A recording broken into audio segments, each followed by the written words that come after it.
Train खाने वाली चुड़ैल।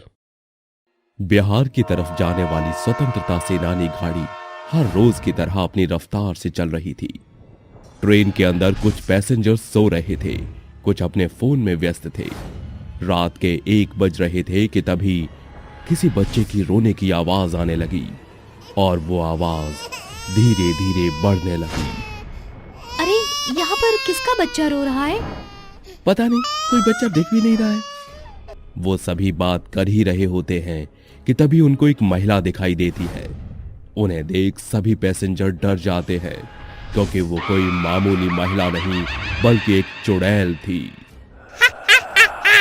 मैं अब किसी को भी नहीं छोड़ूंगी, सबको मार दूंगी। इतना कहकर चुड़ैल ट्रेन के बाहर आती है और विशाल रूप धारण कर लेती है और उस ट्रेन को उठाकर वो खा जाती है और बहुत तेज तेज हंसने लगती है। ये वारदात अब रेलवे पुलिस के सामने आती है और पुलिस ट्रेन के गायब होने की खोज करने लगती है, लेकिन ट्रेन का कोई भी सुराग नहीं मिलता। और अब ऐसे ही दिन बीतते जाते हैं और ट्रेन गायब होती जाती है।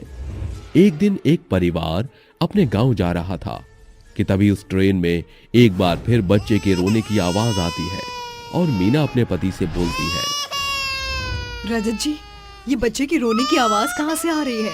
पता नहीं मीना, लेकिन इस बच्चे को शायद भूख लगी है।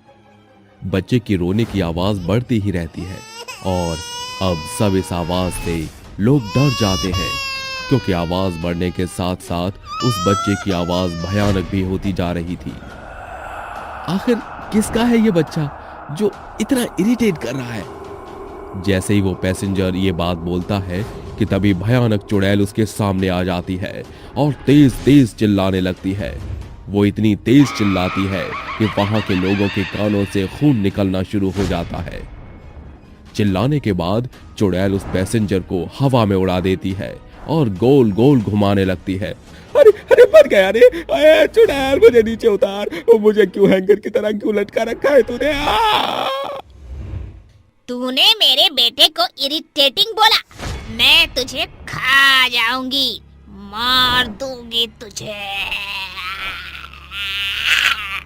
नहीं बोलूंगा, गलती हो गई, अब नहीं बोलूंगा, माफ कर दे चुड़ैल। अरे छोड़ दे। चुड़ैल बहुत तेज तेज हंसने लगती है और उस आदमी को खा जाती है। ये देखकर उस ट्रेन में हड़कंप मच जाता है और लोग इधर से उधर भागने लगते हैं। लोगों को भागता हुआ देख चुड़ैल बहुत हंसती है और जैसे ही ट्रेन बेला ब्रिज के पास जाती है कि तभी चुड़ैल अपना भयानक रूप ले लेती है और बहुत विशाल हो जाती है। देखते ही देखते कुछ ही देर में चुड़ैल एक बार फिर उस ट्रेन को उठाकर खा जाती है और एक बार फिर बहुत तेज तेज हंसने लगती है। उसके बाद चुड़ैल वहां से चली जाती है। एक बार फिर पुलिस बेला ब्रिज के पास आती है, उस ट्रेन के गायब होने की तहकीकात करती है, लेकिन उनको कहीं पर कोई भी सुराग नहीं मिलता और एक बार फिर पुलिस वहां से खाली हाथ लौट जाती है। लेकिन इस बार कैप्टन विशाल अपनी असिस्टेंट मंजू से बोलता है, मंजू, ये किसी गुंडे का काम लगता है। पर सर, मुझे ये गुंडे का काम नहीं लगता है क्योंकि लोगों का कहना है कि यहाँ पर चुड़ैल का वास है। नहीं मंजू, मुझे नहीं लगता कि आज की दुनिया में भूत प्रेत होते हैं। मैं आज खुद जाऊंगा उस ट्रेन में, मैं भी तो देखूं कि आखिर क्या है वहां पर। शाम को जब कैप्टन विशाल ट्रेन के अंदर होता है कि तभी वहां पर एक बार फिर बच्चे के रोने की आवाज आती है और वो आवाज धीरे धीरे बढ़ने लगती है और चुड़ैल उस ट्रेन में आ जाती है। उसके बाद चुड़ैल एक आदमी को हवा में उड़ाकर खा जाती है और इस बार भी उस ट्रेन में भगदड़ मच जाती है। लेकिन इस बार इंस्पेक्टर विशाल अपनी बंदूक निकालता है और चुड़ैल के ऊपर चला देता है। चुड़ैल की गुस्से में आंखें लाल हो जाती है और गुस्से से जैसे ही विशाल की गर्दन दबाती है कि तभी वहां भूरा नाम का एक आदमी आ जाता है और उस चुड़ैल को देखकर बोलता है, अंजू, तुम इन सबको क्यों मार रही हो? छोड़ दो इनको। क्यों ना मारूं? तुमने जो मेरा कभी विश्वास किया ही नहीं, तो मैं तुम्हारी बात क्यों मानूं? अंजू, जब तुम घर से गुस्से से बाहर गई थी तब मैं भी तुम्हारे पीछे पीछे आया था, लेकिन तब तक तुमने इस ट्रेन के नीचे अपनी जान दे दी थी। मैं मरी नहीं थी, मुझे मारा गया था। जब तुमने मुझ पर ये इल्जाम लगाया कि मैं किसी पराये मर्द के साथ थी, तो मैं गुस्से में अपने गांव के लिए निकल गई और इस ट्रेन में बैठ गई। मुझे टिकट और सीट दोनों ही मिल चुकी थी, लेकिन मेरा बेटा रोने लगा और जब मैं उसको चुप करवा रही थी तब तक मेरा पैसे वाला बैग चोरी हो गया था और तभी टीटी आ गया।